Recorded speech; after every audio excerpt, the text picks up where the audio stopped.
వచ్చిన ప్రతి ఒక్కరిని దర్శించండి అయ్యా. వాక్య స్వరూపులు మా జీవితాలు వెలిగించి క్రిస్మస్ ఆశీర్వాదాలతో, క్రిస్మస్ దీవెనలతో సంతోషంగా నేను మహిమపరుస్తూ తిరిగి వెళ్ళడం సహాయం ఇస్తున్నాను.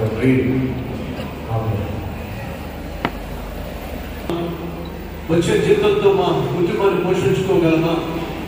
చాలా నీ జీతంతో ఎంతకాలం బతుకుతూ అనే చదువులో వర్ధిల్లాం, వ్యవసాయంలో వర్ధిల్లాం, వ్యాపారంలో వర్ధిల్లాం, ఉద్యోగంలో వర్ధిల్లాం. నువ్వు ఎక్కడ ఉన్నా సరే దరిద్రుడిగానే ఉంటావు, ఎక్కడ ఉన్నా సరే అనుకునేవాడిగానే ఉంటావు, ఎక్కడ ఉన్నా సరే ఏ పని చేసినా సరే అది నీకు కలిసి రాదు. అనగా పండితులు ఆరాధించారు, ఆలోచించేటటువంటి ప్రసంగికులు, పరిచయులు, శాస్త్రాలు చదివినప్పటికీ వారి నిమిత్తం శిక్షించబడ్డావు. నా కోసం జన్మించావు, నా కోసం జీవించావు, నా కోసం మరణించావు, నా కోసమే పరలోకానికి వెళ్ళి పరలోకాన్ని సిద్ధపరుచుకున్నావు. మరణించిన తర్వాత నరకానికి పోకుండా పరలోకానికి చేర్చాలని ఆశపడుతున్నావు. ఇంతకన్నా నాకేం కావాలయ్యా? యేసయ్య సైతాన్ని ఈ ఫలానా పాపంలో బంధించేశాడయ్యా, ఈ ఫలానా అలవాటు చేత బంధించేశాడయ్యా. బయటపడాలని ఆశపడుతున్నాను కానీ నా వల్ల కావటం లేదయ్యా. దయచేసి నన్ను విడిపించు, దయచేసి నన్ను రక్షించు.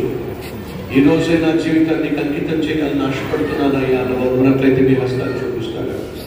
ఎస్ ఎస్ ఎస్ ఎస్ ప్రతి ఒక్కరి హస్తాన్ని నేను చూస్తుంది. ఇంకెవరైనా ఉన్నారా? బయట హాల్లో ఉన్నవారు, గ్రౌండ్లో ఉన్నవాడు, ఎక్కడున్నా ఏ మూలున్నా నా ప్రభు నీ హస్తాన్ని చూస్తున్నాడు. హృదయపూర్వకంగా నీ హస్తాన్ని ప్రభువుకు చూపించు. మహాపరిశుద్ధుడు అయిన తండ్రి, నాతో పాటు ప్రార్థన చేస్తారా? యేసయ్యా, యేసయ్యా, నన్ను ప్రాణంగా ప్రేమించావు, అందుకోసమే ఈ లోకానికి వచ్చావు. నేను బంధించబడ్డానని విడిపించటానికి ఈ లోకానికి వచ్చావు. యేసయ్యా, నన్ను విడిపించు ప్రతి పాపము నుండి, పాపిష్టి అలవాటు నుండి.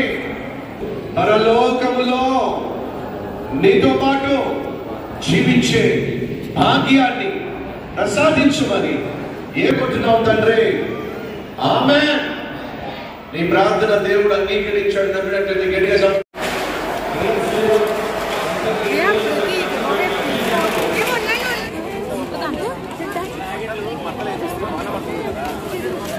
Mami,